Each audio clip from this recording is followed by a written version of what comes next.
Everyone, 10 minute school admission প্রোগ্রামে তোমাদের সবাইকে জানাই স্বাগতম।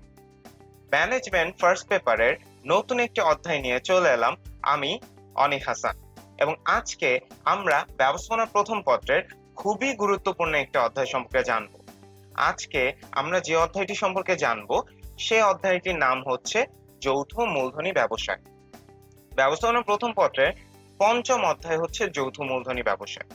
যৌথ মূলধনী ব্যবসায়কে আমরা কোম্পানি সংগঠন নামেও অনেকেই চিনে থাকি। যৌথ মূলধনী ব্যবসায় খুবই গুরুত্বপূর্ণ একটি অধ্যায়, কারণ এখান থেকে অনেক প্রশ্নই অ্যাডমিশন এক্সামে চলে আসে। তো চলো দেরি না করে আমরা আমাদের আজকের লেকচারটি শুরু করে দিই। প্রথমেই চলে আসি যৌথ মূলধনী ব্যবসায় কি। যৌথ মূলধনী ব্যবসায় বলতে বোঝায় কোম্পানি আইনের অধীনে গঠিত ও পরিচালিত কৃত্রিম ব্যক্তিসত্তা অধিকারী ব্যবসায় প্রতিষ্ঠানকে যৌথ মূলধনী ব্যবসায় বলা হয়। অর্থাৎ কোম্পানি আইনের অধীনে গঠন করা এবং কোম্পানি আইন দ্বারাই পরিচালন করা এমন একটি প্রতিষ্ঠান যার কৃত্রিম ব্যক্তিসত্তা রয়েছে বা কৃত্রিম ব্যক্তিসত্তার অধিকারী, সেই প্রতিষ্ঠানকে আমরা যৌথ মূলধনী ব্যবসায় বলি বা তাকে যৌথ মূলধনী ব্যবসায় বলা হয়। এখন আমাদের মনে রাখতে হবে যে যৌথ মূলধনী ব্যবসায় কোম্পানি সংগঠন নামেই অধিক পরিচিত। অর্থাৎ আমরা অনেকেই যৌথ মূলধনী ব্যবসায়কে যৌথ মূলধনী ব্যবসায় না বলে কোম্পানি সংগঠন বলে থাকি। আমরা এই ভিডিওতে যৌথ মূলধনী ব্যবসায়ের পরিবর্তে কোম্পানি সংগঠনটাই বেশি ব্যবহার করব, তাহলে সবার বুঝতে বেশি সুবিধা হবে। তো আমরা এখন আমাদের পরের টপিকে চলে যাই। কোম্পানি সংগঠনের বৈশিষ্ট্য, features of company organisation. Company সংগঠনের কিছু বৈশিষ্ট্য রয়েছে এবং এখন আমরা সেই বৈশিষ্ট্যগুলো সম্পর্কে একটু জেনে নিব। প্রথমেই আইন সৃষ্ট প্রতিষ্ঠান। কোম্পানি 1994 সালের কোম্পানি আইন দ্বারা গঠিত হয়, সেটা আমরা জানি। যেহেতু কোম্পানি সংগঠন আইন দ্বারা গঠিত এবং আইন দ্বারা পরিচালিত, এই কারণে কোম্পানি সংগঠনকে আমরা আইন সৃষ্ট প্রতিষ্ঠান বলতে পারি। অর্থাৎ কোম্পানি সংগঠন তৈরি থেকে শুরু করে এর সকল কার্যক্রমই আইন দ্বারা প্রভাবিত হয়, তাই কোম্পানি সংগঠনকে আমরা আইন সৃষ্ট প্রতিষ্ঠান বলবো। কৃত্রিম ব্যক্তিসত্তা। আমরা জানি কোম্পানি সংগঠনের কৃত্রিম ব্যক্তিসত্তা রয়েছে। এখন যদি প্রশ্ন করি কৃত্রিম ব্যক্তিসত্তা বলতে কি বোঝায়? কৃত্রিম ব্যক্তিসত্তা বলতে বোঝায় যে কোম্পানি নিজ নামে চুক্তি করতে পারে, কোম্পানি কোনো তৃতীয় পক্ষের বিরুদ্ধে নিজস্ব নাম ব্যবহার করে মামলা করতে পারে, পাশাপাশি কোম্পানিকে একটি আলাদা একজন ব্যক্তি বা আলাদা একটি সত্তা হিসেবে গণ্য করা হয়। কোম্পানির বিরুদ্ধে যদি মামলা করতে চায়, সেক্ষেত্রে কোম্পানির বিরুদ্ধেই মামলা করবে। কোম্পানির যে মালিক অর্থাৎ শেয়ার হোল্ডাররা, তারা এই মামলা দ্বারা প্রভাবিত হবে না। একটি এক মালিকানা প্রতিষ্ঠানের বিরুদ্ধে মামলা করতে গেলে মামলা করতে হয় এক মালিকানা প্রতিষ্ঠানের মালিকের প্রতি, বা অংশীদারি প্রতিষ্ঠানের বিরুদ্ধে যদি মামলা করা হয়, সেক্ষেত্রে মামলাটা সরাসরি করা হয় হচ্ছে অংশীদারদের বিরুদ্ধে। কিন্তু কোম্পানির ক্ষেত্রে যখন মামলা করা হয়, সেটা সরাসরি কোম্পানির নামেই করা হয়, সেখানে শেয়ার হোল্ডারদের নাম চলে আসে না। অর্থাৎ কোম্পানিকে আলাদা একটি ব্যক্তি বা আলাদা একটি সত্তা হিসেবে গণ্য করা হয়। কোম্পানি নিজ নামে চুক্তি করতে পারে, কোম্পানি নিজ নামে মামলা করতে পারে এবং কোম্পানি নিজস্ব সিল মোহর ব্যবহার করতে পারে। যেই কারণে আমরা কোম্পানিকে কৃত্রিম সত্তা বিশিষ্ট প্রতিষ্ঠান বলে থাকি। পরবর্তী যে বৈশিষ্ট্য সম্পর্কে আমরা জানবো, এর নাম হচ্ছে চিরন্তন অস্তিত্ব। কোম্পানির যেই মেয়াদকাল বা কোম্পানির জীবনকাল, এটা একটু বেশি দিন স্থায়ী করে। এমন অনেক কোম্পানি আছে 100-150 বছর ধরে চলছে, এমন অনেক কোম্পানি আছে এরও বেশি সেটা চলতে থাকে। সাধারণত এক মালিকানা প্রতিষ্ঠান বা অংশীদারি প্রতিষ্ঠানের ক্ষেত্রে মালিকের সাথে প্রতিষ্ঠানের যে স্থায়িত্ব, সেটা অনেকটাই নির্ভর করে। কিন্তু কোম্পানির ক্ষেত্রে যেটা হয় যে কোম্পানির শেয়ার হোল্ডাররা না থাকলেও কোম্পানি চলতে থাকে। বছর পর বছর হয়তো শেয়ার হোল্ডার পরিবর্তন হতে পারে, শেয়ার হোল্ডার মৃত্যুবরণ করতে পারে, শেয়ার হোল্ডার নাও থাকতে পারে, কিন্তু কোম্পানি কোম্পানির মতো থাকবে, কোম্পানি কোম্পানির মতো চলবে। যেই কারণে কোম্পানিকে আমরা চিরন্তন অস্তিত্ব বিশিষ্ট একটি প্রতিষ্ঠান বলে থাকি। সীমিত দায়। আমরা জানি সাধারণত অধিকাংশ কোম্পানির ক্ষেত্রেই কোম্পানির যে শেয়ার হোল্ডাররা, তাদের যে দায় থাকে সেই দায় থাকে সীমিত। অর্থাৎ তারা সীমিত দায় বহন করে, তারা যতটুকু বিনিয়োগ করে বিনিয়োগের বাইরে তারা কোনো দায় বহন করে না। এই বৈশিষ্ট্যকে আমরা বলি কোম্পানি সংগঠনের সীমিত দায় বৈশিষ্ট্য। শেয়ারের হস্তান্তরযোগ্যতা, কোম্পানি শেয়ার হস্তান্তর করা, যে আমরা জানি শেয়ার বাজারেও শেয়ার ক্রয় বিক্রয় করা হয়। সুতরাং কোম্পানির যে শেয়ার সেটা এক ব্যক্তি থেকে অন্য ব্যক্তির কাছে হস্তান্তর অর্থাৎ ট্রান্সফার করা যায়। এই জন্য শেয়ারের যে হস্তান্তর করার যে ক্ষমতা, যেটাকে আমরা শেয়ারের হস্তান্তর যোগ্যতা বলি, এটা কোম্পানি সংগঠনের একটি বৈশিষ্ট্য। বিধিবদ্ধ দায়িত্ব, বিধিবদ্ধ দায়িত্ব বলতে বোঝায় এমন কিছু দায়িত্ব যা বাধ্যতামূলকভাবে কোম্পানির পালন করতে হয়। কোম্পানি সংগঠনের ক্ষেত্রে কিছু বিধিবদ্ধ দায়িত্ব রয়েছে, সেটা প্রাইভেট লিমিটেড কোম্পানি হোক বা পাবলিক লিমিটেড কোম্পানি হোক, একই দায়িত্ব থাকতে পারে, আলাদা আলাদা দায়িত্বও থাকতে পারে, কিন্তু বিধিবদ্ধ দায়িত্ব আছে, যে দায়িত্ব সকল ধরনের কোম্পানিরই পালন করতে হবে। এখন তার কোম্পানি যেই প্রকারের, তাকে সেই প্রকার ভেদ অনুযায়ী বিধিবদ্ধ দায়িত্ব পালন করতে হবে। বিধিবদ্ধ দায়িত্বর কিছু উদাহরণ আমরা একটু পরে আরেকটা টপিকে জানতে পারবো।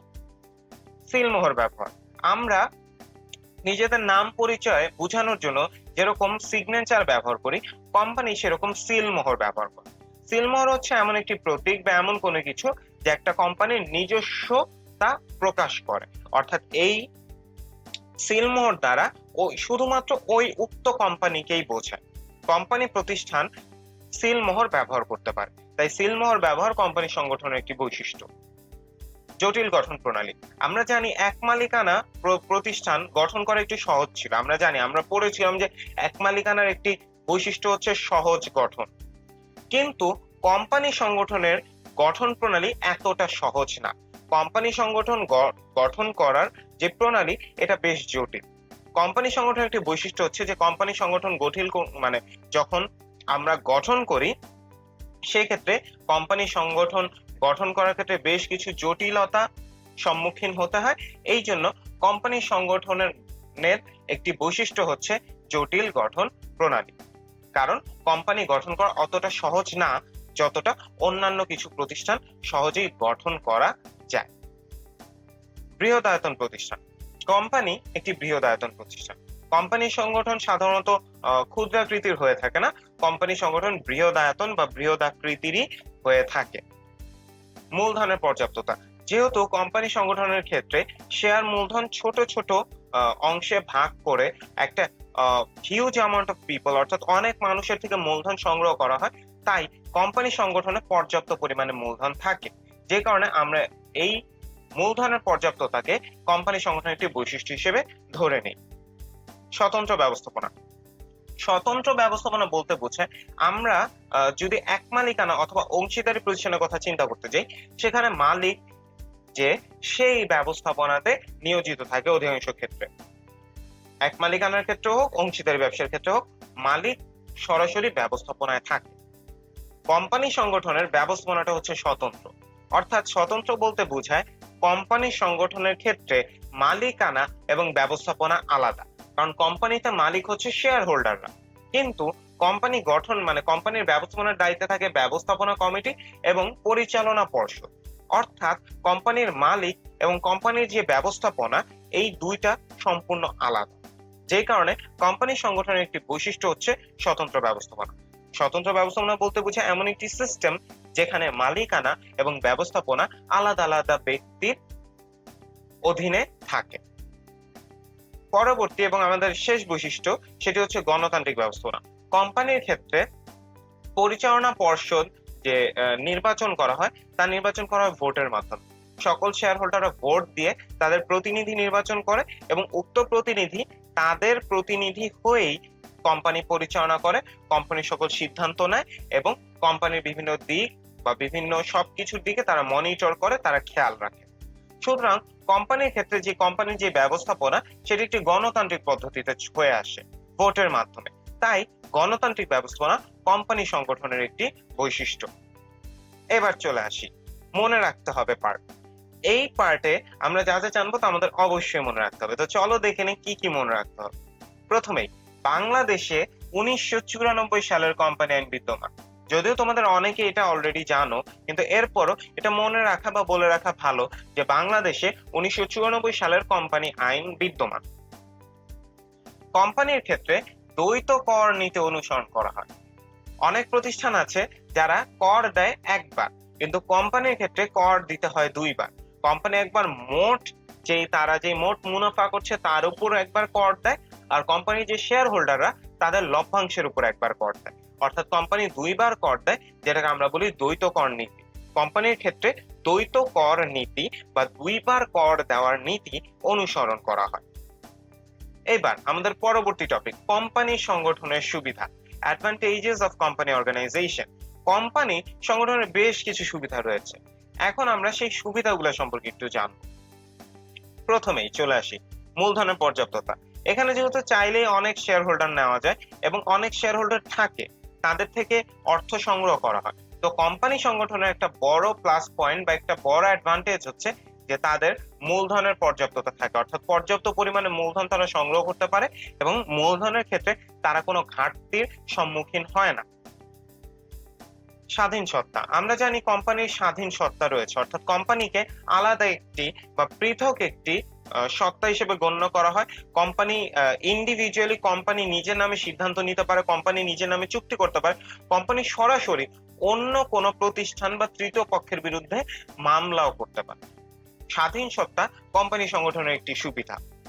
দক্ষ পরিচালনা, যেহেতু কোম্পানির ক্ষেত্রে পরিচালনা পর্ষদ বা ব্যবস্থাপনা কমিটি, প্রথমে পরিচালনা পর্ষদের কথাই বলি, পরিচালনা পর্ষদটা ভোটাধিকারের মাধ্যমে, ভোটের মাধ্যমে নির্বাচন করা হয়। সকল শেয়ার হোল্ডাররা ভোটের মাধ্যমে তাদের প্রতিনিধি নির্বাচন করে, সুতরাং সেক্ষেত্রে তারা দক্ষ ব্যক্তিকে নির্বাচন করতে পারে। অপরদিকে পরিচালনা পর্ষদ যখন ব্যবস্থাপনা কমিটি নিয়োগ দেয়, তারাও সেক্ষেত্রে দক্ষ ব্যক্তি বাছাই করে এনে ব্যবস্থাপনার দায়িত্ব দিতে পারে। অর্থাৎ কোম্পানির যে পরিচালনা, সেই পরিচালনায় দক্ষ পরিচালক এবং দক্ষ ব্যক্তিগণ দ্বারা পরিচালনা করার বিষয়টা খুব সহজ। তাই দক্ষ পরিচালনা কোম্পানি সংগঠনের একটি সুবিধা। এরপর চলে আসি আকর্ষণীয় বিনিয়োগের ক্ষেত্র। কোম্পানি আকর্ষণীয় বিনিয়োগের একটি ক্ষেত্র কেন? কারণ কোম্পানির ক্ষেত্রে বেশ কিছু বিষয় রয়েছে। প্রথম, কোম্পানিতে যারা মালিক বা যারা শেয়ার হোল্ডার, তাদেরকে ব্যবস্থাপনা অংশগ্রহণ করতে হয় না, অর্থাৎ বিনিয়োগ করে তার পরবর্তীতে এখানে কোনো কাজ করতে হচ্ছে না, তাকে ব্যবস্থাপনায় বা পরিচালনায় অংশগ্রহণ করতে হচ্ছে না।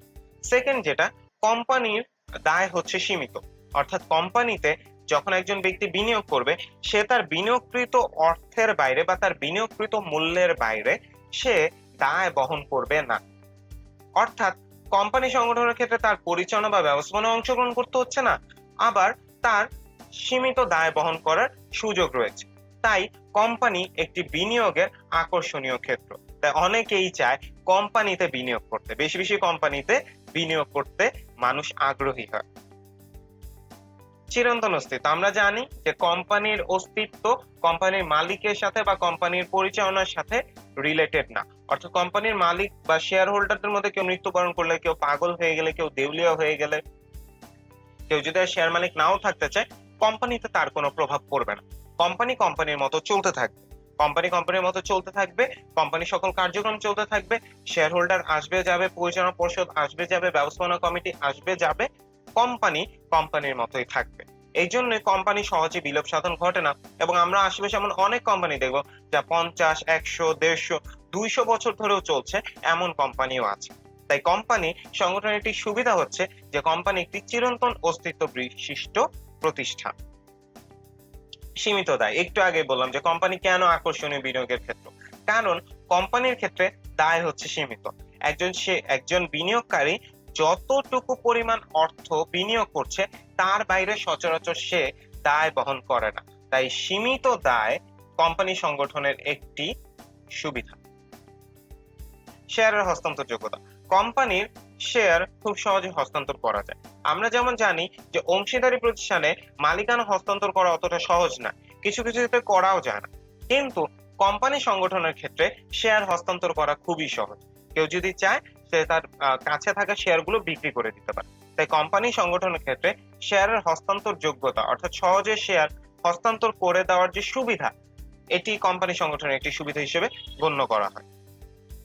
এবার সুবিধা সম্পর্কে জানার পর আমরা কিছু অসুবিধা সম্পর্কে জানবো। যেহেতু কোম্পানি সংগঠনের কিছু সুবিধা রয়েছে, স্বভাবতই কোম্পানি সংগঠনের কিছু অসুবিধাও থাকবে। তো চলো এবার আমরা কোম্পানি সংগঠনের অসুবিধাগুলো দেখে ফেলি। প্রথমেই চলে আসি জটিল গঠন প্রণালী। কেউ চাইলেই কোম্পানি গঠন করতে পারে না। যদি গঠন করতেও পারে সেটা ১-২ দিন, ১-২ সপ্তাহে, ১ মাসের মধ্যে কোম্পানি গঠন করা সম্ভব না। কোম্পানি গঠন করতে একটা বড় এবং বিশাল বা লেন্দি একটা প্রসেসের মধ্যে যেতে হয়, যেটাকে আমরা দীর্ঘ একটা প্রক্রিয়া বলতে পারি।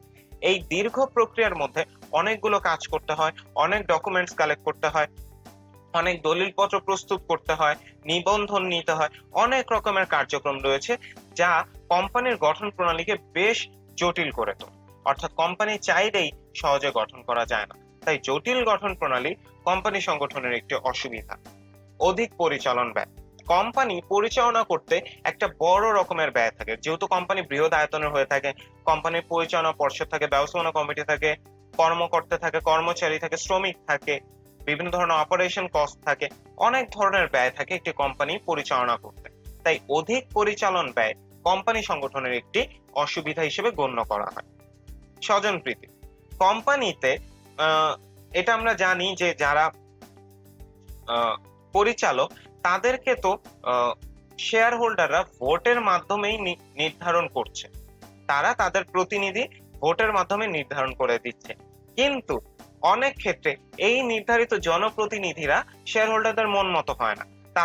তারা স্বজনপ্রীতি দেখিয়ে ফেলে বা তাদের নিজস্ব আত্মীয় স্বজনকে কোম্পানিতে বিভিন্ন পজিশনে জায়গা দিয়ে ফেলে বা তাদের প্রতি তাদের স্বার্থের জন্য কাজ করে।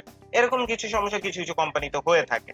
কিছু কিছু কোম্পানির পরিচালকরা এরকম অসাধু উপায় অবলম্বন করে বা তারা এরকম জালিয়াতি করে থাকে শেয়ার হোল্ডারদের সাথে, যে ক্ষেত্রে তারা নিজেদের স্বজনের প্রতি তারা আলাদা একটা সফট কর্নার শো করে। এই যে স্বজন প্রীতি, এটি কোম্পানি সংগঠনের একটি অসুবিধা। কারণ আমার পরিচালক যদি সৎ না হয় এবং আমার পরিচালকের মধ্যে যদি স্বজন প্রীতি বিষয়টা থাকে, সেক্ষেত্রে শেয়ার হোল্ডারদের ক্ষতিগ্রস্ত হওয়ার সম্ভাবনা অনেক বেশি। পরিচালকদের স্বার্থ সিদ্ধি। একটু আগে যেটা বললাম যে আমার পরিচালক যদি অসাধু হয়ে থাকে, সে শেয়ার হোল্ডারদের স্বার্থের জন্য কাজ করবে না, সে তার নিজের স্বার্থের জন্য কাজ করবে। সে তার নিজের স্বার্থের জন্য কাজ করবে এবং তার নিজের স্বার্থের জন্য কাজ করলে শেয়ার হোল্ডারদের ক্ষতি হবে। অর্থাৎ পরিচালকদের স্বার্থ সিদ্ধি, এটি কোম্পানি সংগঠনের একটি অসুবিধা হিসেবে গণ্য করা যায়। এবার চলে আসি গোপনীয়তার অভাব। যেহেতু কোম্পানি বা কোম্পানি সংগঠনের ইনফরমেশন গুলো গভর্নমেন্টের কাছে থাকে, তাদের প্রসপেক্টাসে থাকে, পাশাপাশি পরিচালকদের সাথে তথ্য সরবরাহ করতে হয়, শেয়ার করতে হয়, সকল শেয়ার হোল্ডারদের সাথে তাদের সকল তথ্য বা ইনফরমেশন শেয়ার করতে হয়। তাই কোম্পানি সংগঠনের ক্ষেত্রে গোপনীয়তার অভাব কিছুটা দেখা যায়। এই গোপনীয়তার অভাব কোম্পানি সংগঠনের একটি অসুবিধা। আইনগত জটিলতা। কোম্পানি প্রতিষ্ঠার ক্ষেত্রে বা কোম্পানি পরিচালনার ক্ষেত্রে বা কোম্পানির বিভিন্ন সময় বিভিন্ন ক্ষেত্রে কোম্পানি আইনগত জটিলতা সম্মুখীন হয়ে থাকে। কোম্পানির কোনো কিছু চাইলেই সহজে পরিবর্তন করা যায় না, কোম্পানির নাম চাইলে সহজে পরিবর্তন করা যায় না, কোম্পানির উদ্দেশ্য চাইলে সহজে পরিবর্তন করা যায় না, স্মারকলিপি পরিমেল নিয়মাবলীতে চাইলে সহজে পরিবর্তন নিয়ে আসা যায় না, কোম্পানির ধরনে, অর্থাৎ সব ক্ষেত্রে কোম্পানির ক্ষেত্রে একটা আইনগত জটিলতা রয়েছে। এবং আইনগত জটিলতা থাকারও একটা কারণ আছে। কোম্পানিতে যারা কোম্পানি পরিচালনা করে বা যারা কোম্পানির ব্যবস্থাপক থাকে, তাদের অধিকাংশই কোম্পানির মালিক নয়।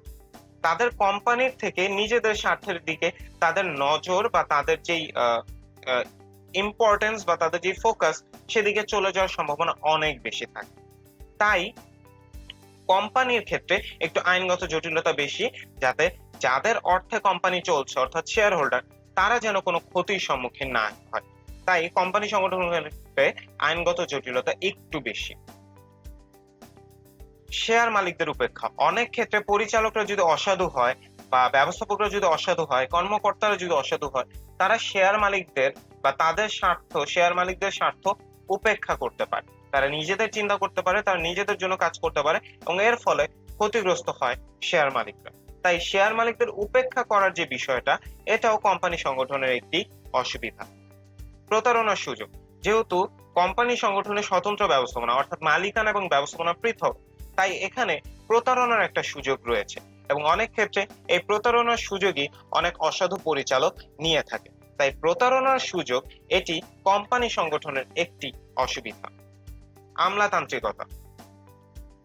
কোম্পানি সংগঠনে যারা কোম্পানির ব্যবস্থাপক, তারা অধিকাংশই বেতনভুক্ত কর্মচারী, তারা মালিক না। তাদের স্বার্থ বেতনের সাথে, তাদের স্বার্থ কোম্পানির মুনাফা কোম্পানির উন্নতি, শেয়ার হোল্ডারদের উন্নতি, শেয়ার হোল্ডারদের সম্পদ বৃদ্ধি, এগুলো কোনোটার সাথে তাদের স্বার্থ সম্পর্কিত নয়। তাদের স্বার্থ শুধুমাত্র তার বেতন বা সে অন্য কোনো ইনকাম যদি করতে পারে সেটার সাথে তার স্বার্থ জড়িত। এই কারণে অনেক সময় তারা সিদ্ধান্ত গ্রহণে একটু ঢিলাঢালা ভাব দেখায়, যে কোনো কিছু তারা বিলম্ব করে, একটু দেরি করে। অর্থাৎ আমরা একটা আমলাতান্ত্রিকতা দেখতে পারি, যেহেতু এখানে তাদের স্বার্থ শুধুমাত্র বেতনের সাথে সম্পর্কিত, মালিকদের স্বার্থের সাথে সম্পর্কিত না। সুতরাং আমলাতান্ত্রিকতা কোম্পানি সংগঠনে আমরা দেখে থাকি, এবং আমলাতান্ত্রিকতা কোম্পানি সংগঠনের একটি অসুবিধা। যেহেতু ব্যবস্থাপনা স্বতন্ত্র, সুতরাং এখানে আমলাতান্ত্রিকতা দেখা যায়। এবার কোম্পানির গঠন পদ্ধতি, আমরা জানি যে কোম্পানির গঠন পদ্ধতি হচ্ছে জটিল। তো চলো আমরা এখন দেখে নিই যে একটা কোম্পানি আসলে যখন গঠন করা হয় তখন কোম্পানি গঠনের ক্ষেত্রে কিভাবে করা হয়, কি কি কার্যক্রম করা হয়, অর্থাৎ কোন পদ্ধতিতে কোম্পানি গঠন করা হয়। প্রথমেই চলে আসি কোম্পানির গঠন পদ্ধতির প্রথম যে পর্যায় হচ্ছে, সে পর্যায়টি হচ্ছে উদ্যোগ গ্রহণ পর্যায়। উদ্যোগ গ্রহণ পর্যায়ে কয়েকজন উদ্যোক্তা মিলে তারা সিদ্ধান্ত গ্রহণ করে যে তারা একটি কোম্পানি গঠন করবে। পরবর্তীতে তারা নিজেদের মধ্যে সকল আলাপ আলোচনা করে তারা যথাযথ পদক্ষেপ নেয়। তারা কোম্পানির যে একটি নাম প্রস্তুত করে, সে নামের তাদের ছাড়পত্র গ্রহণ করতে হয়, এরকম বেশ কিছু বিষয় রয়েছে। এরপর তারা কোম্পানির প্রারম্ভিক যে সকল কার্যক্রম রয়েছে সেগুলো সম্পন্ন করে। এই পর্যায়কে আমরা বলি উদ্যোগ গ্রহণ পর্যায়। এরপর রয়েছে দলিলপত্র প্রণয়ন পর্যায়। আমরা জানি উদ্যোগ গ্রহণ পর্যায়ের ক্ষেত্রে তারা উদ্যোগ গ্রহণ করে, তারা একটা নাম ফিক্স করে এবং নামের ছাড়পত্র গ্রহণ করে। নামের ছাড়পত্র বলতে বোঝায় তারা ওই নামটা একটা ওয়েবসাইটে গিয়ে চেক করে দেখে যে সেই নামে অন্য কোনো কোম্পানি আছে নাকি। যদি সেই নামে অন্য কোনো কোম্পানি, হুবহু নামে অন্য কোনো কোম্পানি না থাকে, সেক্ষেত্রে তারা নামের ছাড়পত্র পায়। নামের ছাড়পত্র পাওয়ার পর তারা প্রারম্ভিক কার্যাবলী শেষ হয়ে গেলে দলিলপত্র প্রণয়ন পর্যায়ে চলে আসে।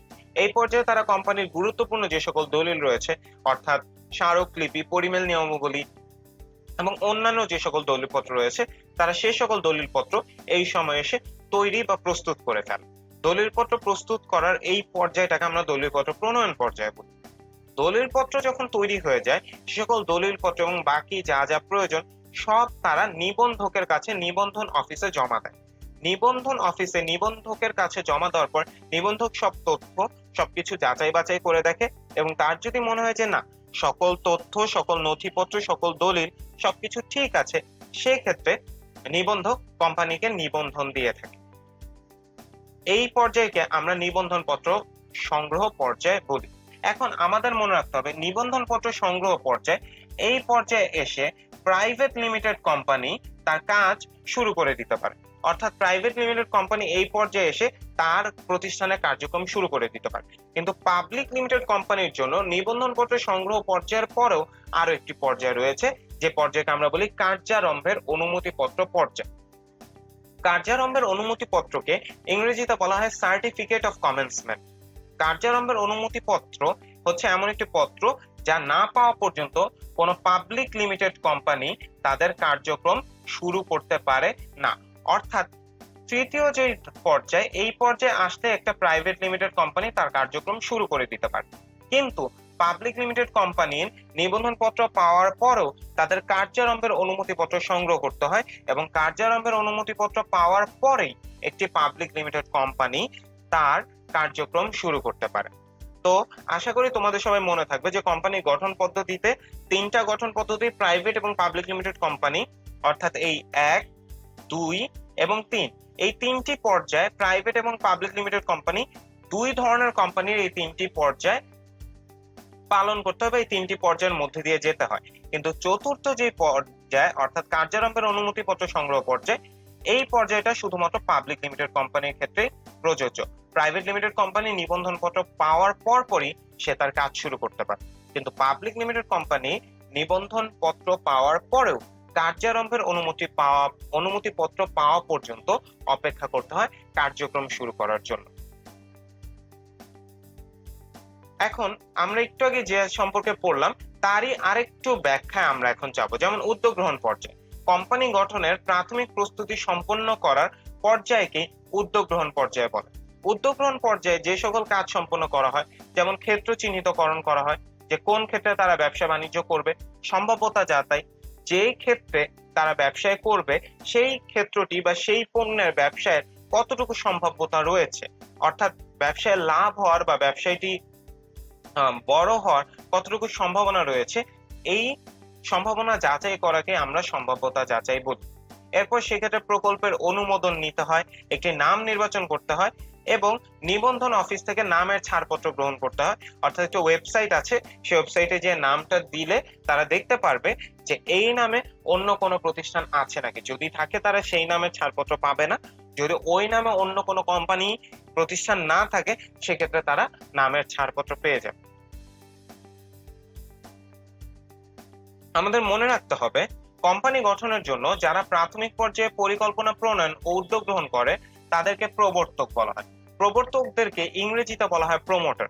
অর্থাৎ কোম্পানি গঠন ক্ষেত্রে যারা একদম প্রাথমিকভাবে যারা কোম্পানির পরিকল্পনাটা প্রণয়ন করে এবং যারা উদ্যোগ গ্রহণ করে তাদেরকে আমরা প্রবর্তক বলে থাকি।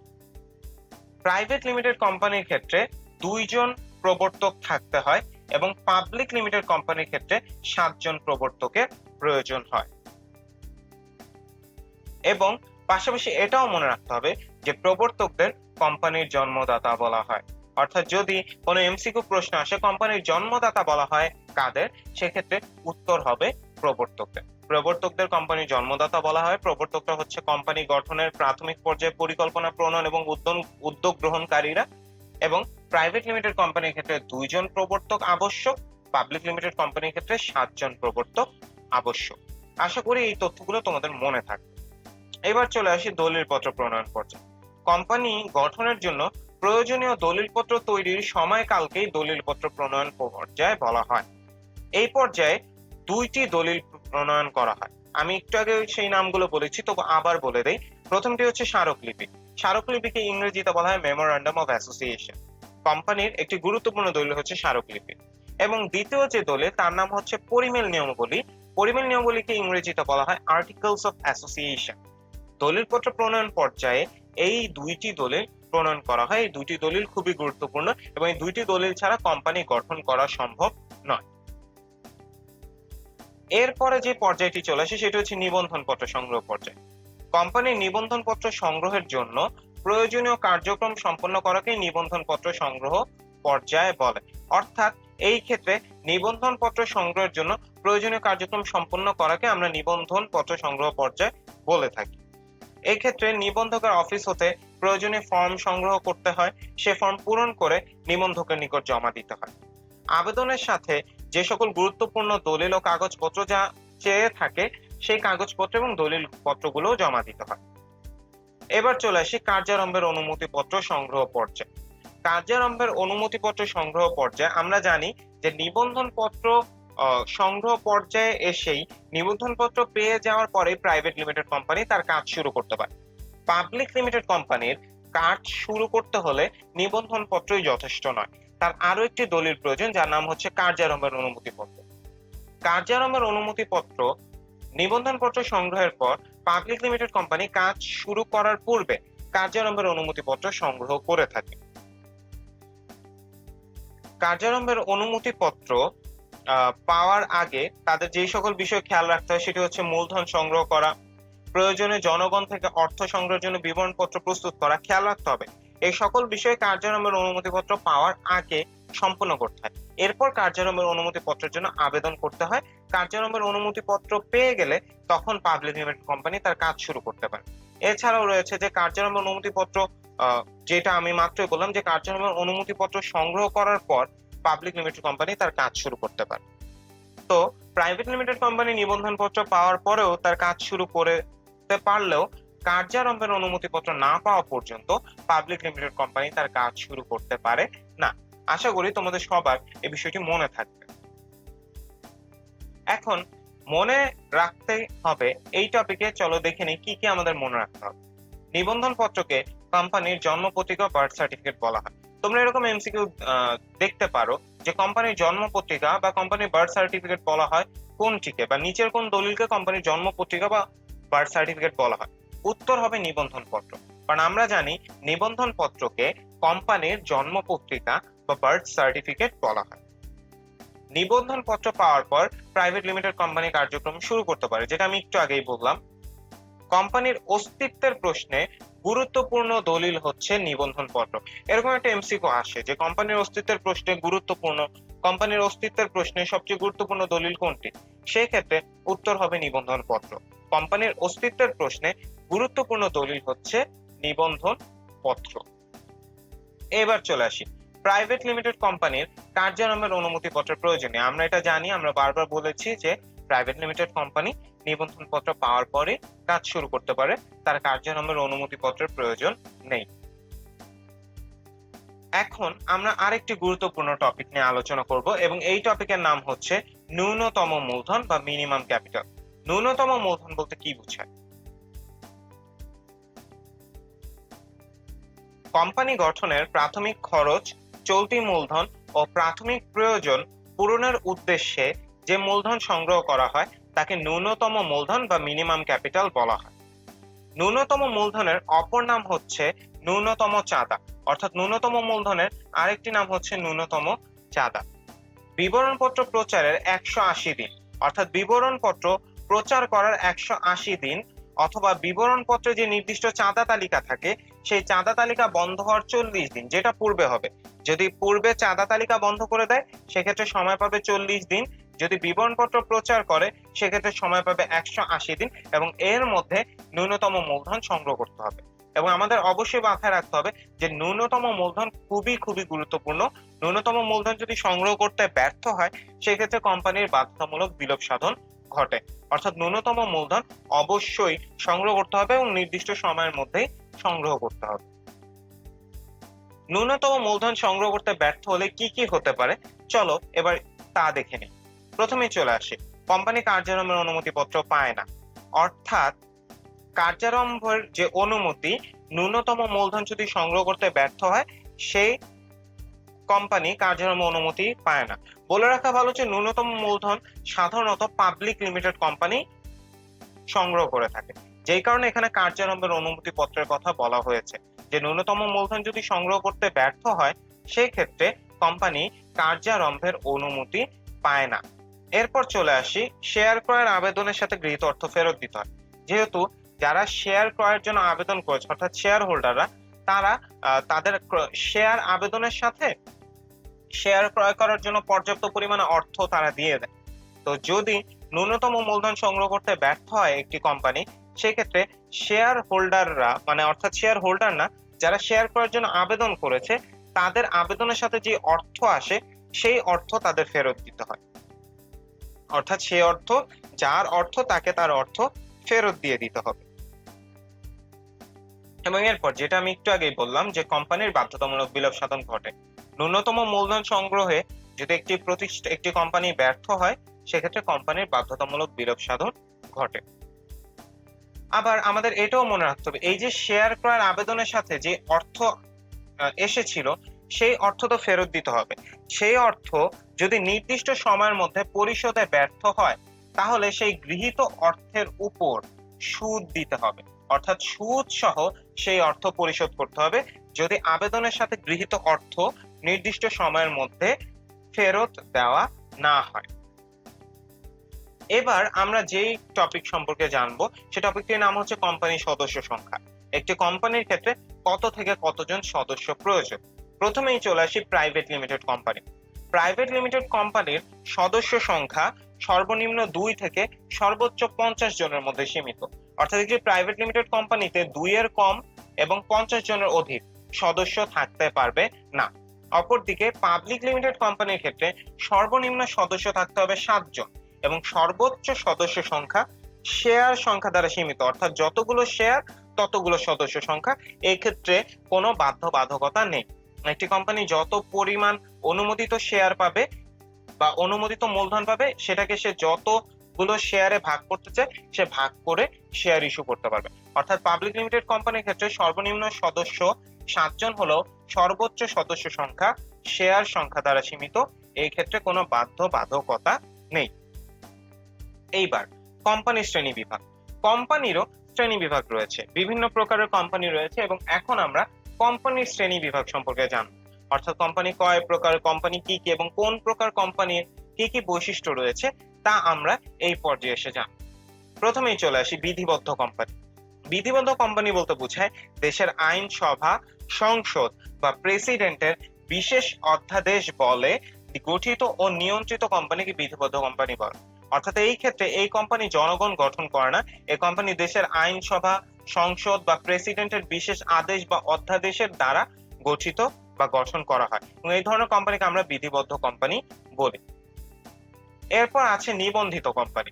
নিবন্ধিত কোম্পানি বলতে বোঝায় একটি দেশের কোম্পানি আইন অনুযায়ী গঠিত কোম্পানি নিবন্ধক কর্তৃক নিবন্ধিত হয় তাকে নিবন্ধিত কোম্পানি বলে। অর্থাৎ যে সকল কোম্পানি একটা দেশের কোম্পানি আইন অনুযায়ী গঠন করা হয় এবং আইন ওই দেশের যে কোম্পানি নিবন্ধক তার নিকট এই কোম্পানিটি নিবন্ধিত থাকে তাকে আমরা নিবন্ধিত কোম্পানি বলি।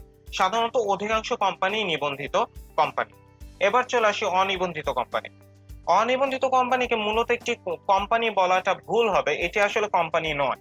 অনিবন্ধিত কোম্পানি হচ্ছে 7 সদস্যের অধিক সদস্য নিয়ে গঠিত কোনো অংশীদারি প্রতিষ্ঠান বা সমিতি যা কোম্পানি আইনের আওতায় নিবন্ধিত নয়, কিন্তু উক্ত প্রতিষ্ঠান বিলোপ সাধনের সময় সীমিত পর্যায়ে কোম্পানি হিসেবে গণ্য করা হয়। অর্থাৎ অনিবন্ধিত কোম্পানি বলতে আমরা বুঝি একটি এমন একটি প্রতিষ্ঠান যেটা অংশীদারিও হতে পারে, একটা বা সমিতিও হতে পারে, সেটা সদস্য সংখ্যা 7-এর অধিক হতে হবে। সে প্রতিষ্ঠান কোম্পানি আইনের আওতায় নিবন্ধিত নয়। শুধুমাত্র এই প্রতিষ্ঠানটা যখন বিলোপ সাধনের সময় আসবে তখন সীমিত পর্যায়ে তাকে কোম্পানি হিসেবে গণ্য করা হবে, শুধুমাত্র বিলোপ সাধনের ক্ষেত্রে। সেটিকে আমরা অনিবন্ধিত বা এই কোম্পানিকে আমরা অনিবন্ধিত কোম্পানি বলি। সাধারণত এই ধরনের প্রতিষ্ঠান অর্থাৎ অনিবন্ধিত কোম্পানি বাংলাদেশে নেই। বাংলাদেশে অনিবন্ধিত কোম্পানি নেই, আমাদের এটি মনে রাখতে হবে। এবার চলে আসি অসীম দায় সম্পন্ন কোম্পানি। অসীম দায় সম্পন্ন কোম্পানি বলতে বোঝায় যে কোম্পানির শেয়ার হোল্ডারদের তাদের বিনিয়োগকৃত মূল্যের বাইরেও ব্যক্তিগত দায় থাকে। অর্থাৎ অসীম দায় সম্পন্ন কোম্পানি বলতে আমরা বুঝি এমন একটি কোম্পানি যে কোম্পানির যে শেয়ার হোল্ডাররা রয়েছে তারা তাদের যেই বিনিয়োগকৃত মূলধন তার বাইরেও তাদের ব্যক্তিগত দায় থাকে, অর্থাৎ তারা অসীম দায় বহন করে। এই ধরনের প্রতিষ্ঠান বা এই ধরনের কোম্পানিকে আমরা অসীম দায় সম্পন্ন কোম্পানি বলি। অসীম দায় সম্পন্ন কোম্পানিও বাংলাদেশে নেই, অর্থাৎ এই ধরনের প্রতিষ্ঠান বাংলাদেশে নেই। সসীম দায় সম্পন্ন কোম্পানি। সসীম দায় সম্পন্ন কোম্পানি হচ্ছে সাধারণ কোম্পানি আর কি, যে কোম্পানির শেয়ার হোল্ডারদের দায় সীমিত থাকে তাকে সসীম দায় সম্পন্ন কোম্পানি বলে। অর্থাৎ কোম্পানির শেয়ার হোল্ডাররা তাদের বিনিয়োগকৃত অর্থের বাইরে বা তাদের বিনিয়োগকৃত মূল্যের বাইরে তারা কোনো রকমের দায় বহন করে না।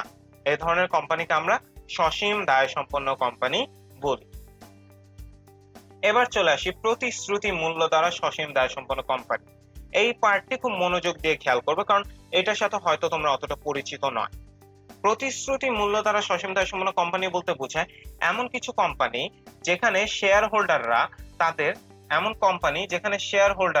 তাদের যে শেয়ার মূল্য রয়েছে এই শেয়ার মূল্যের বাইরেও তারা একটা নির্দিষ্ট পরিমাণ প্রতিশ্রুত দায় বহন করে। অর্থাৎ যদি এখানে উদাহরণ হিসেবে বলা যায়, ধরুন একজন শেয়ার হোল্ডার, তার এখানে 1000 টাকার দায় আছে, অর্থাৎ তার শেয়ারের মূল্য হচ্ছে 1000 টাকা, কিন্তু সে এই শেয়ার মূল্যের বাইরেও একটা প্রতিশ্রুত পরিমাণ অর্থের সে দায় বহন করবে। ফর এক্সাম্পল 100 টাকা, অর্থাৎ তার মূল দায় হচ্ছে 1000, কিন্তু এর বাইরেও সে 100 টাকা পর্যন্ত দায় বহন করবে, এর প্রতিশ্রুতি সে প্রদান করেছে।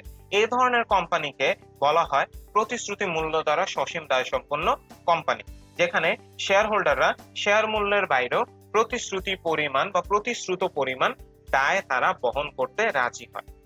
এই ধরনের কোম্পানিও বাংলাদেশে নেই, অর্থাৎ প্রতিশ্রুতি মূল্য দ্বারা সসীম দায় সম্পন্ন কোম্পানি বাংলাদেশে নেই। এবার চলে আসি শেয়ার মূল্য দ্বারা সসীম দায় সম্পন্ন কোম্পানি। অর্থাৎ শেয়ার মূল্য দ্বারা সসীম দায় সম্পন্ন কোম্পানি হচ্ছে যে কোম্পানির শেয়ার হোল্ডারদের দায় তাদের শেয়ার মূল্যের মধ্যেই সীমাবদ্ধ থাকে। অর্থাৎ যে ব্যক্তির 1 লক্ষ টাকার শেয়ার রয়েছে একটি প্রতিষ্ঠানে, সে 1 লক্ষ টাকার বাইরে সে কোনো প্রকার দায় বহন করবে না। সে শুধুমাত্র এই তার বিনিয়োগকৃত অর্থ অর্থাৎ তার যে শেয়ার মূল্য ততটুকু দায় সে বহন করবে, অর্থাৎ তার সীমিত দায় রয়েছে। এই জন্য এ ধরনের প্রতিষ্ঠানকে আমরা বলি শেয়ার মূল্য দ্বারা সসীম দায় সম্পন্ন কোম্পানি, যেখানে শেয়ার হোল্ডারদের দায় তাদের শেয়ার মূল্য দ্বারা সীমিত বা সীমাবদ্ধ। এবার চলে আসি private limited company. Private limited company বলতে বোঝায় শেয়ার দ্বারা দায় সীমাবদ্ধ এমন সর্বনিম্ন দুইজন এবং সর্বোচ্চ 50 জন সদস্য নিয়ে গঠিত কোম্পানিকে বলা হয় প্রাইভেট লিমিটেড কোম্পানি। অর্থাৎ প্রাইভেট লিমিটেড কোম্পানির ক্ষেত্রে সর্বনিম্ন সদস্য থাকে 2 জন এবং সর্বোচ্চ সদস্য থাকে 50 জন এবং তাদের দায় শেয়ার দ্বারা সীমাবদ্ধ।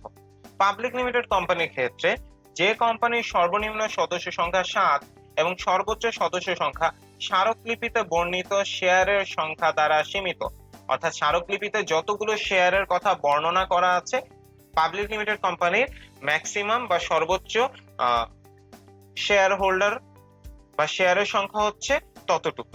এখানে সর্বনিম্ন 7 জন সদস্য থাকতে পারে এবং সর্বোচ্চ সদস্য স্মারকলিপিতে যে পরিমাণ শেয়ারের সংখ্যা বর্ণনা করা আছে তা দ্বারা সীমাবদ্ধ।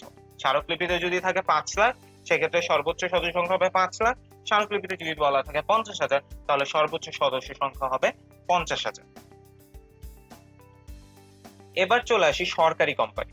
সরকারি কোম্পানি বলতে বোঝায় যে কোম্পানি যার কমপক্ষে 51% শেয়ার সরকারি মালিকানা, অর্থাৎ এমন কোন একটা কোম্পানি যার 51% বা তার বেশি শেয়ার সরকারের মালিকানায় আছে তাকে সরকারি কোম্পানি বলে। ধরে নেই একটা কোম্পানি, কোম্পানির 60% শেয়ার গভর্নমেন্টের কাছে, তাহলে একটি সরকারি কোম্পানি। কারণ 51% এর বেশি শেয়ার মালিকানা যদি সরকারের অধীনে থাকে সে প্রতিষ্ঠানকে আমরা সরকারি কোম্পানি বলে থাকি। এবার চলে আসি বেসরকারি কোম্পানি। বেসরকারি কোম্পানি হচ্ছে যে কোম্পানির সকল বা অধিকাংশ শেয়ার বেসরকারি মালিকানায় থাকে তাকে বেসরকারি কোম্পানি বলে। অর্থাৎ বেসরকারি কোম্পানি হচ্ছে এমন একটি কোম্পানি যার সকল শেয়ার বা অধিকাংশ শেয়ারই বেসরকারি মালিকানা। Holding company. হোল্ডিং কোম্পানি বলতে বোঝায় একটি কোম্পানি নিকট যখন অন্য একটি কোম্পানির 50% বা তার বেশি শেয়ার বা ভোট দান বা পরিচালক নিয়োগ করার ক্ষমতার অধিকার থাকে তবে উক্ত কোম্পানিকে হোল্ডিং কোম্পানি বলে। চলো হোল্ডিং কোম্পানির একটি উদাহরণ দেখে। ধরে নেই দুটি কোম্পানি রয়েছে, একটি হচ্ছে এ কোম্পানি এবং একটি হচ্ছে বি কোম্পানি। এ কোম্পানির কাছে বি কোম্পানির 51% শেয়ারের মালিকানা রয়েছে, অর্থাৎ 50% এর বেশি। পাশাপাশি এ কোম্পানির কাছে বি কোম্পানির পরিচালক নিয়োগ করার ক্ষমতাও 50% এর বেশি, ভোট দানের যে ক্ষমতা সেটাও 50% এর বেশি। অর্থাৎ বি কোম্পানির শেয়ার বা ভোট দান বা পরিচালক নিয়োগ করার ক্ষমতা তিনটাই বা যে কোনো একটি এ কোম্পানির 50 মানে যে কোনো একটির ক্ষমতা এ কোম্পানির কাছে 50% বা তার বেশি। এই যে এ কোম্পানি বি কোম্পানির 50% এর বেশি শেয়ার মালিকানা বহন করে বা ভোট দানের ক্ষমতা বা পরিচালক নিয়োগ করার অধিকার যে রাখে, তাই এ কোম্পানি হচ্ছে একটি হোল্ডিং কোম্পানি। হোল্ডিং কোম্পানি হচ্ছে এমন একটি কোম্পানি যার নিকট অন্য একটি কোম্পানির 50% এর বেশি শেয়ার মালিকানা থাকে বা ভোট দানের ক্ষমতা থাকে বা পরিচালক নিয়োগ করার ক্ষমতার অধিকার থাকে। এক্ষেত্রে এ হচ্ছে একটি হোল্ডিং কোম্পানি। এবার চলে আসি সাবসিডিয়ারি কোম্পানি। কোন কোম্পানির 50% বা তার বেশি শেয়ার বা তার ভোটদান ক্ষমতা বা পরিচালক নিয়োগ করার ক্ষমতা অন্য কোম্পানির অধীনে থাকলে উক্ত কোম্পানিকে সাবসিডিয়ারি কোম্পানি বলা হয়। যেমন এখানে আমরা খেয়াল করেছি যে বি কোম্পানির 50% এর বেশি শেয়ার মালিকানা এ কোম্পানির কাছে, ভোট দেওয়ার অধিকার এ কোম্পানির কাছে এবং পরিচালক নিয়োগ করার ক্ষমতাও 50% এর বেশি এ কোম্পানির কাছে। অর্থাৎ এই ক্ষেত্রে বি কোম্পানি একটি সাবসিডিয়ারি কোম্পানি এবং এ কোম্পানি হচ্ছে একটি হোল্ডিং কোম্পানি। অর্থাৎ যে কোম্পানির কাছে ক্ষমতা থাকে সেটি হচ্ছে হোল্ডিং কোম্পানি এবং যে কোম্পানি তার ক্ষমতা দিয়ে দেয় সে কোম্পানিকে আমরা বলি সাবসিডিয়ারি কোম্পানি। আশা করি তোমরা এখন থেকে হোল্ডিং এবং সাবসিডিয়ারি কোম্পানি সম্পর্কে তোমাদের ধারণা স্পষ্ট থাকবে। আবারও বলে নিই, হোল্ডিং কোম্পানি হচ্ছে এমন একটি কোম্পানি যার অন্য একটি কোম্পানির 50% বা তার বেশি শেয়ার মালিকানা থাকে বা ভোটের অধিকার থাকে বা পরিচালক নিয়োগ করার অধিকার তার নিকটে থাকে, তাকে আমরা হোল্ডিং কোম্পানি বলি। আর যে প্রতিষ্ঠানের 50% বা তার বেশি শেয়ার মালিকানা, ভোট দানের অধিকার, পরিচালক নিয়োগ করার অধিকার অন্য একটি কোম্পানির কাছে থাকে, সেই কোম্পানিকে আমরা বলি সাবসিডিয়ারি কোম্পানি। এবার আমরা আমাদের পরবর্তী টপিকে যা শিখবো তা হচ্ছে কোম্পানির গুরুত্বপূর্ণ দলিল। আমরা জানি কোম্পানির বেশ কিছু গুরুত্বপূর্ণ দলিল রয়েছে। কোম্পানির গুরুত্বপূর্ণ দলিলগুলো সম্পর্কে আমরা এখন জানব। প্রথমেই চলে আসি স্মারকলিপি। স্মারকলিপিকে আমরা ইংরেজিতে বলি memorandum of association. Memorandum of association বা স্মারকলিপি কোম্পানির যে দলিল কোম্পানির কার্যক্ষেত্র ও ক্ষমতার সীমা নির্দেশ করে তাকে স্মারকলিপি বলে। অর্থাৎ কোম্পানির এমন একটি দলিল যে দলিলে কোম্পানির কার্যক্ষেত্র ও ক্ষমতার সীমা নির্দেশ করা আছে তাকে স্মারকলিপি বলা হয়। স্মারকলিপির বেশ কিছু ধারা রয়েছে। এখন আমরা স্মারকলিপির সেই ধারাগুলো সম্পর্কে জানবো। তোমাদের এই ধারাগুলো অবশ্যই মনে রাখতে হবে। প্রথমেই চলে আসি নাম ধারা, অর্থাৎ এখানে স্মারকলিপিতে কোম্পানির নাম সম্পর্কে বলা থাকে। এরপর আছে উদ্দেশ্য ধারা, এখানে কোম্পানির উদ্দেশ্য কি, কোম্পানি কোন উদ্দেশ্যে গঠন করা হচ্ছে সে উদ্দেশ্য বর্ণনা করা থাকে। এরপর হচ্ছে অবস্থান ও ঠিকানা ধারা, অর্থাৎ কোম্পানিটি কোথায় অবস্থিত, কোম্পানির ঠিকানা কি, এই সকল বিষয় অবস্থান ও ঠিকানা ধারায় উল্লেখ করা থাকে। এরপর আছে সম্মতি ধারা।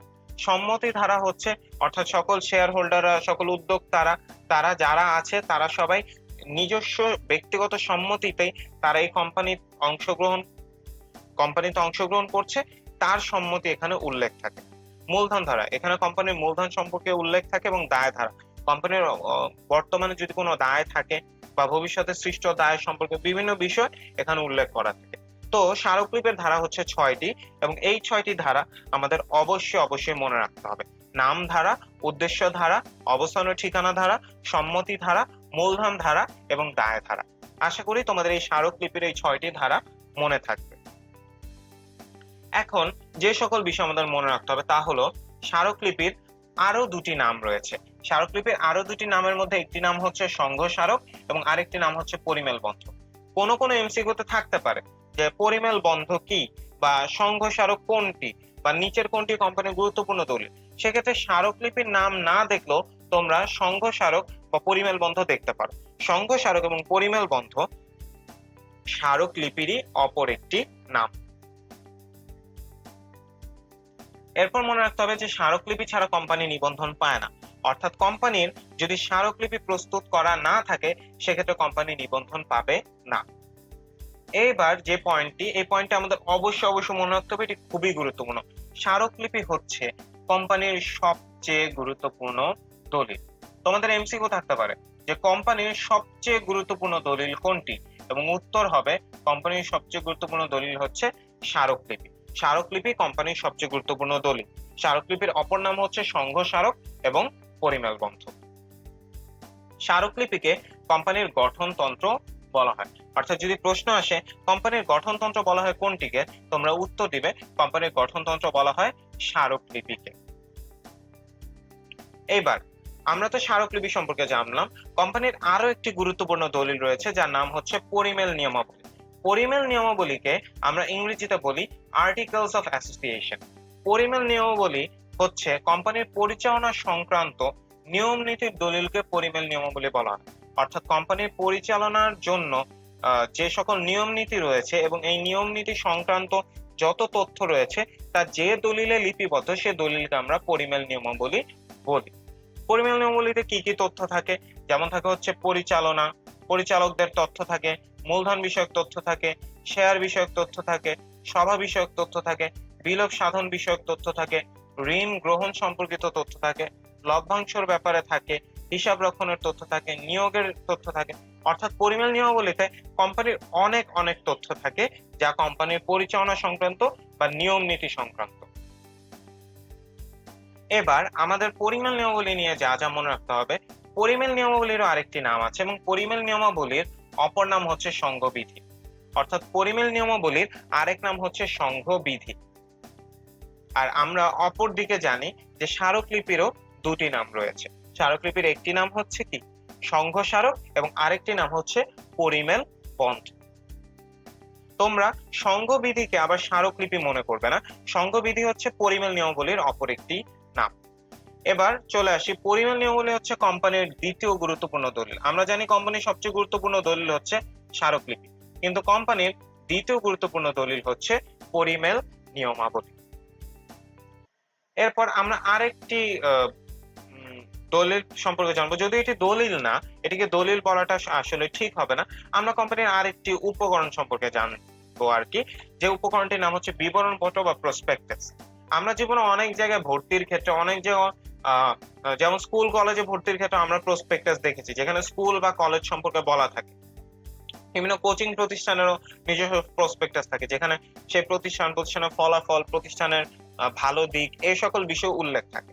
এরকম কোম্পানিরও বিবরণপত্র রয়েছে। আমরা জানি যে পাবলিক লিমিটেড কোম্পানি সাধারণত জনগণের থেকে মূলধন সংগ্রহ করে। এখন জনগণের থেকে মূলধন সংগ্রহ করতে হলে তার তো অবশ্যই জনগণকে তার প্রতিষ্ঠানে বা তার কোম্পানিতে বিনিয়োগ করার জন্য আগ্রহী করে তুলতে হবে। এই যে আমি জনগণকে আগ্রহী করে তোলার জন্য, আমার প্রতিষ্ঠানে বিনিয়োগ করার জন্য, আমার প্রতিষ্ঠানে মূলধন সংগ্রহের জন্য জনগণের উদ্দেশ্যে একটা পত্র বা একটা প্রচারপত্র প্রকাশ করব, যেখানে কোম্পানির সকল তথ্য দেওয়া থাকবে এবং এই প্রচারপত্রের উদ্দেশ্য থাকবে জনগণকে কোম্পানির শেয়ার ও ঋণপত্র ক্রয়ের জন্য আমন্ত্রণ করা বা আহ্বান করা। অর্থাৎ বিবরণপত্র হচ্ছে এমন একটি দলিল, এটা পাবলিক লিমিটেড কোম্পানির ক্ষেত্রে প্রকাশ করা হয়। পাবলিক লিমিটেড কোম্পানির মূলধন সংগ্রহের জন্য জনগণের উদ্দেশ্যে জনগণকে কোম্পানির শেয়ার ও ঋণপত্র ক্রয়ের আমন্ত্রণ জানিয়ে যে প্রচারপত্র প্রকাশ করে তাকে বিবরণপত্র বলা হয়। বিবরণপত্রে মূলত আহ্বান করা থাকে যে আপনি আমার প্রতিষ্ঠানে বিনিয়োগ করুন বা আপনি আমার প্রতিষ্ঠানের মালিক হন, আপনি শেয়ার ক্রয় করুন। এর মাধ্যমে পাবলিক লিমিটেড কোম্পানি মূলধন সংগ্রহ করে। এবার আমরা যে টপিকটি পড়বো, এই টপিকটিও খুবই গুরুত্বপূর্ণ। এটি হচ্ছে কোম্পানির সভাসমূহ। আমরা জানি যে কোম্পানির কিছু সভা রয়েছে।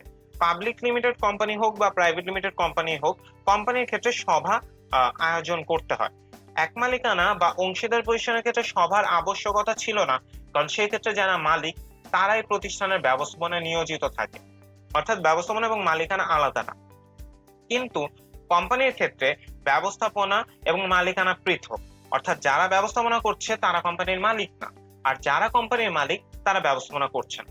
তাই কোম্পানির সকল বিষয় সম্পর্কে জানানোর জন্য কোম্পানির সভা আয়োজন করা হয়, যেখানে শেয়ার হোল্ডাররা কোম্পানির যাবতীয় সকল তথ্য, সকল ইনকাম, এক্সপেন্স, আয় ব্যয়, ভবিষ্যতে কি করবে, নতুন ইনভেস্টমেন্ট, অর্থাৎ কোম্পানির ওভারঅল এক বছরের সকল তথ্য তারা একটি সভার মাধ্যমে জানতে পারে।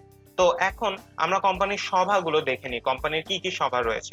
প্রথমেই আমরা যে সভা নিয়ে আলোচনা করব তার নাম হচ্ছে বার্ষিক সাধারণ সভা। বার্ষিক সাধারণ সভাকে ইংরেজিতে বলা হয় অ্যানুয়াল জেনারেল মিটিং, এবং বার্ষিক সাধারণ সভাকে সংক্ষেপে বলা হয় হচ্ছে AGM, অর্থাৎ অ্যানুয়াল জেনারেল মিটিং বা বার্ষিক সাধারণ সভা। বার্ষিক সাধারণ সভা সাধারণত কোম্পানি নিবন্ধন হওয়ার 18 মাসের মধ্যে কোম্পানির প্রথম যে বার্ষিক সাধারণ সভা রয়েছে, অর্থাৎ কোম্পানির গঠন করার পর কোম্পানির যে প্রথম বার্ষিক সাধারণ সভা, সেটি নিবন্ধনের 18 মাসের মধ্যে আয়োজন করতে হবে। বার্ষিক সাধারণ সভা আয়োজন করার 14 দিন পূর্বে শেয়ার হোল্ডারদেরকে নোটিশ দেওয়া হয়। প্রত্যেক বছরই বার্ষিক সাধারণ সভা অনুষ্ঠিত হয়ে থাকে। এখানে কোম্পানি তার বিগত বছরের বা ওই বছরের কার্যক্রম সম্পর্কে শেয়ার হোল্ডারদেরকে জানায় এবং শেয়ার হোল্ডারদের বিভিন্ন মতামত নেয়, কোম্পানির ভবিষ্যৎ সিদ্ধান্তের বিষয়গুলো জানায় এবং ভবিষ্যৎ পরিকল্পনা সম্পর্কেও শেয়ার হোল্ডাররা বার্ষিক সাধারণ সভার মাধ্যমে জানতে পারে। এবং আমাদের মনে রাখতে হবে যে দুটি সভার মধ্যে 15 মাসের বেশি ব্যবধান থাকতে পারবে না।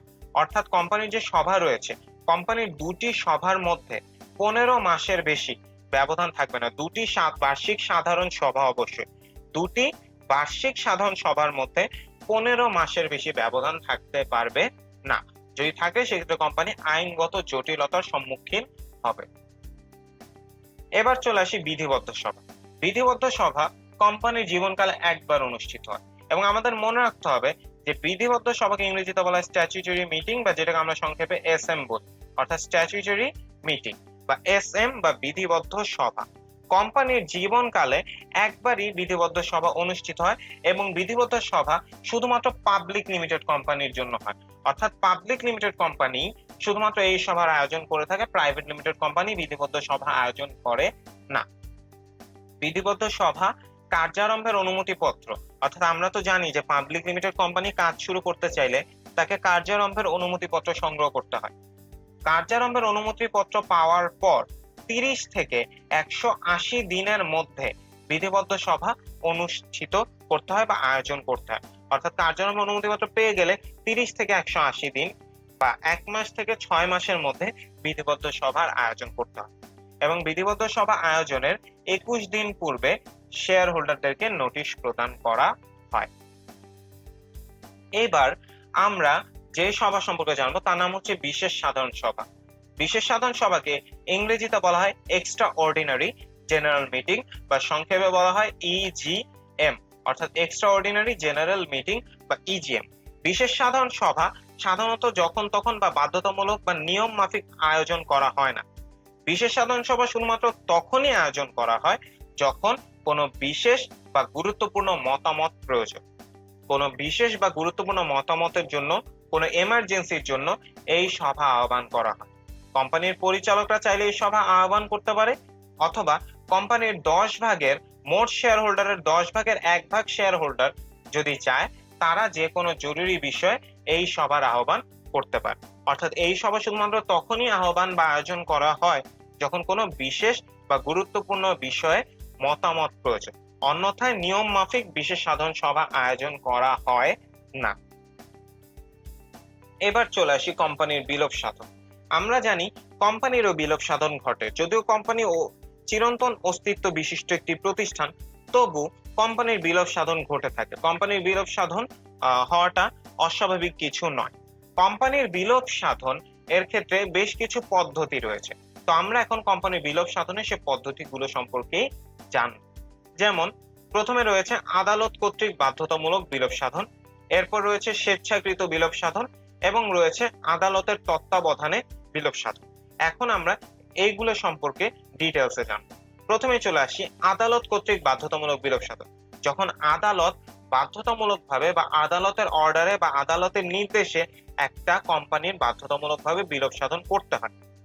বাধ্যতামূলক বিলোপ সাধন বলতে বোঝায় যে ক্ষেত্রে শেয়ার হোল্ডারদের ইচ্ছা না থাকলেও আদালত কোনো বিশেষ পরিস্থিতিতে বা আদালত নির্দেশ দিয়েছে বাধ্যতামূলকভাবে বিলোপ সাধন ঘটানো, সেক্ষেত্রে কোম্পানি বাধ্যতামূলকভাবে বিলোপ সাধন ঘটে।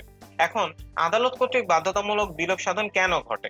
যদি বিধিবদ্ধ সভা নির্ধারিত সময়ের মধ্যে আয়োজন করতে ব্যর্থ হয়, অর্থাৎ বিধিবদ্ধ সভা যেটি পাবলিক লিমিটেড কোম্পানির জন্য বাধ্যতামূলক, সে যদি কার্যারম্ভের অনুমতিপত্র পাওয়ার 30 থেকে 180 দিনের মধ্যে যদি সে বিধিবদ্ধ সভা আয়োজন করতে ব্যর্থ হয়, সেক্ষেত্রে বাধ্যতামূলক বিলোপ সাধন ঘটবে। এরপর কোম্পানি নিবন্ধিত হওয়ার 1 বছরের মধ্যে যদি কোম্পানির কাজ শুরু করতে না পারে, সেক্ষেত্রে বাধ্যতামূলক বিলোপ সাধন ঘটে। এরপর কোম্পানির নির্দিষ্ট যে সদস্য সংখ্যা থাকার কথা তার থেকে যদি সদস্য সংখ্যা কমে যায়, যেমন প্রাইভেট লিমিটেড কোম্পানির ক্ষেত্রে যদি সদস্য 1 জন হয়ে যায়, বা পাবলিক লিমিটেড কোম্পানির ক্ষেত্রে যদি 6 জন বা 5 জন হয়ে যায়, অর্থাৎ সর্বনিম্ন যে সদস্য সংখ্যা থাকার কথা তার থেকে যদি সদস্য কমে যায়, সেক্ষেত্রে বাধ্যতামূলক বিলোপ সাধন ঘটে। আর যদি কোম্পানি ঋণ পরিশোধে অক্ষম থাকে, কিছু কিছু ক্ষেত্রে বলা হয় যে যদি কোম্পানি 5,000 টাকার ঋণ সক্ষম করতে, অর্থাৎ মাত্র 5,000 টাকা দেওয়ার অ্যাবিলিটিও যদি একটি কোম্পানির না থাকে, বা 5,000 টাকার ঋণও যদি পরিশোধে একটি কোম্পানি ব্যর্থ থাকে বা অক্ষম থাকে, সেক্ষেত্রে সে কোম্পানির বাধ্যতামূলক বিলোপ সাধন ঘটে। যদিও 5,000 এর অ্যামাউন্টটা কোথাও কোথাও বলা আছে, কোথাও কোথাও বলা নেই, তাই আমি সেটা এখানে লিখিনি, কিন্তু আমাদের মনে রাখতে হবে যে কোম্পানি যদি ঋণ পরিশোধে অক্ষম থাকে, সেক্ষেত্রে আদালত কর্তৃক বাধ্যতামূলক বিলোপ সাধন ঘটে। এবার চলে আসি স্বেচ্ছাকৃত বিলোপ সাধন।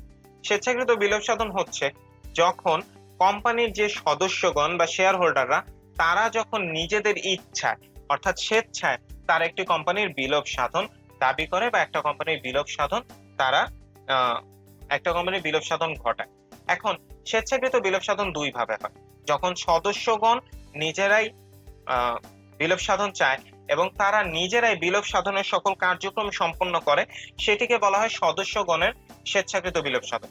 এখানে সিদ্ধান্তও নেয় সদস্যগণ, বিলোপ সাধনের সকল দায়িত্বও নেয় সদস্যগণ। আরেকটা পদ্ধতি আছে, সেটি হচ্ছে পাওনাদারগণ কর্তৃক স্বেচ্ছাকৃত বিলোপ সাধন।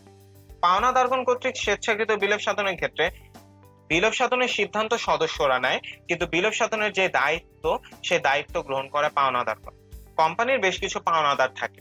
তো পাওনাদারগণ কর্তৃক স্বেচ্ছাকৃত বিলোপ সাধনের ক্ষেত্রে সিদ্ধান্ত সদস্যরা নিল বিলোপ সাধনের যে দায়িত্ব বা বিলোপ সাধনের যে কার্যক্রম, এই কার্যক্রম সম্পন্ন করে কোম্পানির পাওনাদারগণ। তাই এটিকে বলা হয় পাওনাদারগণ কর্তৃক স্বেচ্ছাকৃত বিলোপ সাধন। এবার চলে আসি আদালতের তত্ত্বাবধানে বিলোপ সাধন। যখন শেয়ার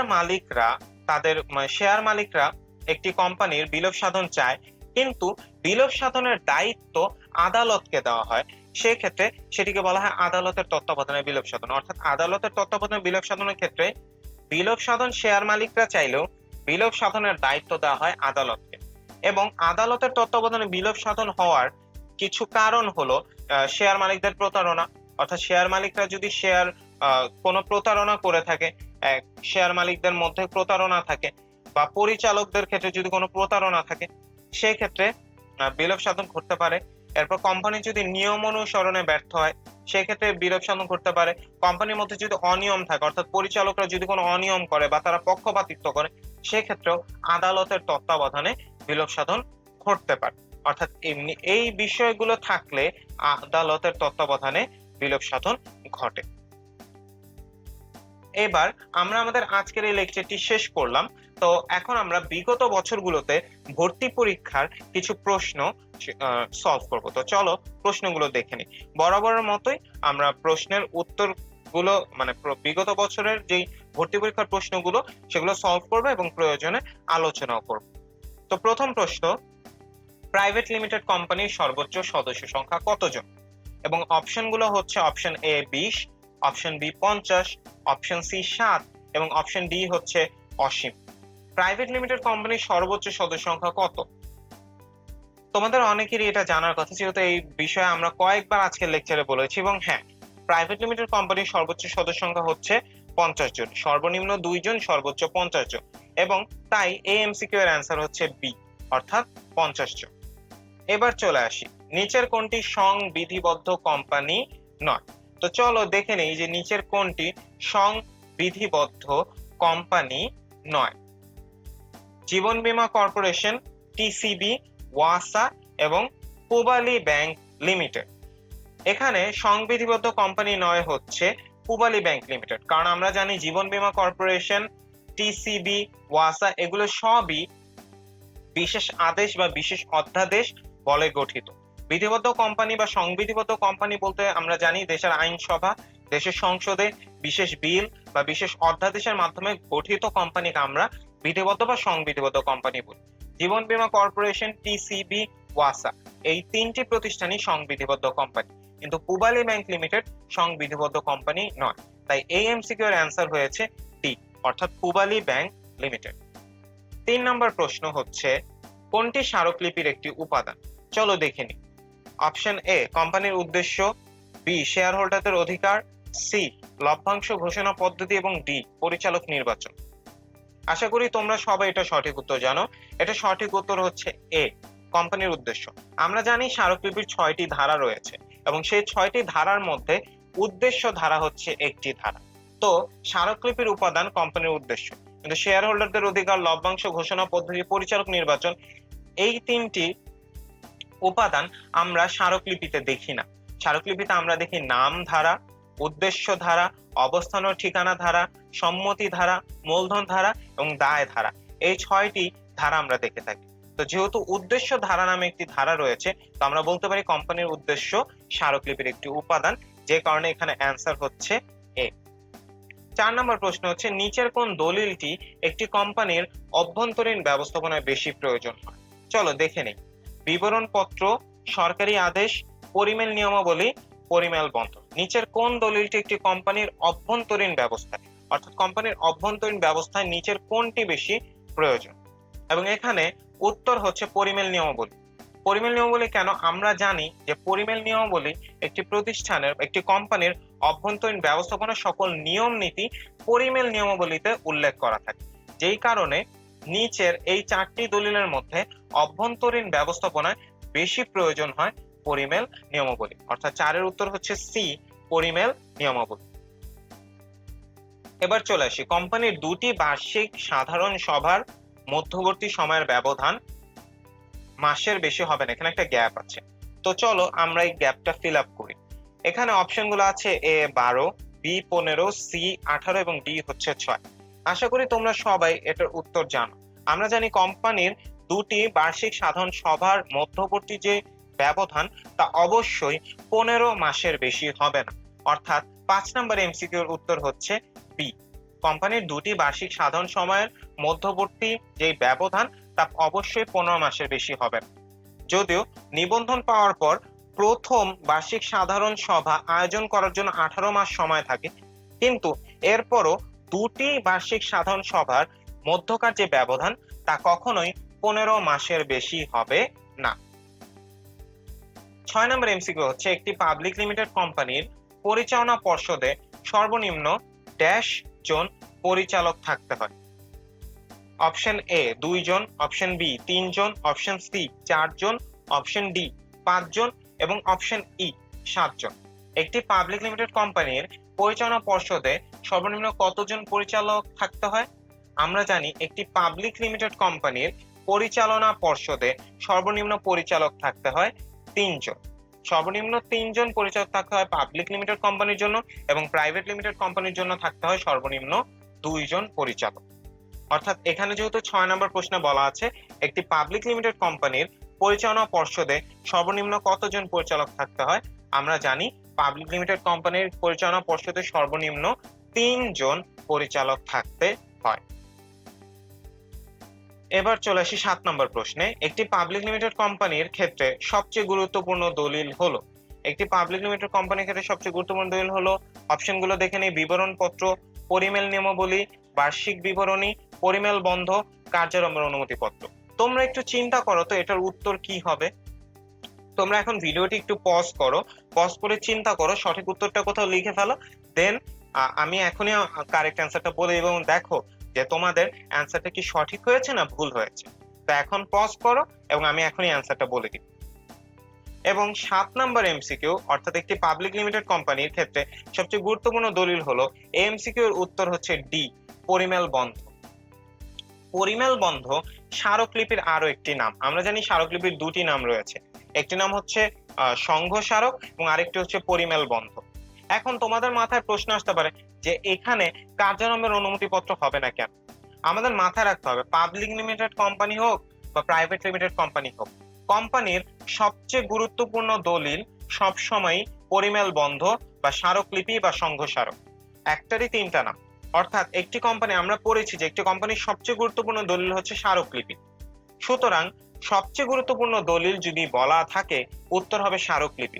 স্মারকলিপি যদি না দেওয়া থাকে তার আরো দুটি নাম আছে, একটি হচ্ছে সংঘ স্মারক এবং আরেকটি হচ্ছে পরিমেল বন্ধ। যেটি দেওয়া থাকবে সেটি উত্তর হবে। কার্যক্রম অনুমতিপত্র গুরুত্বপূর্ণ, পরিমেল নিয়মাবলী গুরুত্বপূর্ণ, বিবরণপত্র গুরুত্বপূর্ণ, কিন্তু সকল ধরনের কোম্পানির ক্ষেত্রেই বা কোম্পানির সবচেয়ে গুরুত্বপূর্ণ দলিল হচ্ছে স্মারকলিপি বা সংঘ স্মারক বা পরিমেল বন্ধ। 8 নম্বর এমসিকিউতে প্রশ্ন হচ্ছে একটি কোম্পানি কখন তার বিবরণপত্র প্রকাশ করে? অপশনগুলো হচ্ছে এ, কোম্পানি গঠনের পূর্বে, বি, কোম্পানি গঠনের পরে, সি, শেয়ার ইস্যুর পূর্বে, ডি, শেয়ার ইস্যুর পরে এবং ই, নিবন্ধনের পূর্বে। 8 নম্বর এমসিকিউর উত্তর হচ্ছে সি, শেয়ার ইস্যুর পূর্বে। আমরা জানি বিবরণপত্র প্রকাশ করার মূল উদ্দেশ্যই হচ্ছে শেয়ার এবং ঋণপত্র ক্রয় করার জন্য জনগণকে আহ্বান করা, জনগণকে আমন্ত্রণ জানানো। যেহেতু বিবরণপত্রের উদ্দেশ্যই হচ্ছে জনগণকে শেয়ার বা ঋণপত্র ক্রয়ের আমন্ত্রণ জানানো, সুতরাং শেয়ার ইস্যুর পরে যদি বিবরণপত্র প্রকাশ করে সেক্ষেত্রে বিবরণপত্র প্রকাশ করে কোনো লাভ হবে না। শেয়ার ইস্যুর পূর্বে বিবরণপত্র প্রকাশ করবে, জনগণ জানবে, জনগণ আগ্রহী হবে, তখন সে শেয়ার ইস্যু করলে তার শেয়ার জনগণ কিনবে এবং কোম্পানির মূলধন গঠন হবে। সুতরাং 8 নম্বর এমসিকিউর উত্তর হচ্ছে সি, একটি কোম্পানি শেয়ার ইস্যুর পূর্বে তার বিবরণপত্র প্রকাশ করে। এর মাধ্যমে আমাদের আজকের লেকচারটি শেষ হয়ে গেল। কোম্পানি সংগঠনের এই অধ্যায়টি খুবই গুরুত্বপূর্ণ। তোমরা এই অধ্যায়ের সকল তথ্য ভালোভাবে মনে রাখবে, বারবার পড়বে এবং আশা করি প্রশ্নগুলো ঠিকভাবে সলভ করলে তোমরা এই অধ্যায় থেকে ভালোভাবে অ্যান্সার করতে পারবে। আশা করি আজকের এই লেকচারে আমি যে বিষয় তোমাদেরকে পড়িয়েছি তোমরা সেই সকল বিষয় এবং সকল টপিক খুব ভালোভাবে বুঝতে পেরেছো। তোমাদের সবার সাথে পরবর্তী লেকচারে আবার দেখা হবে। সবাই ভালো থাকবে। আল্লাহ হাফেজ।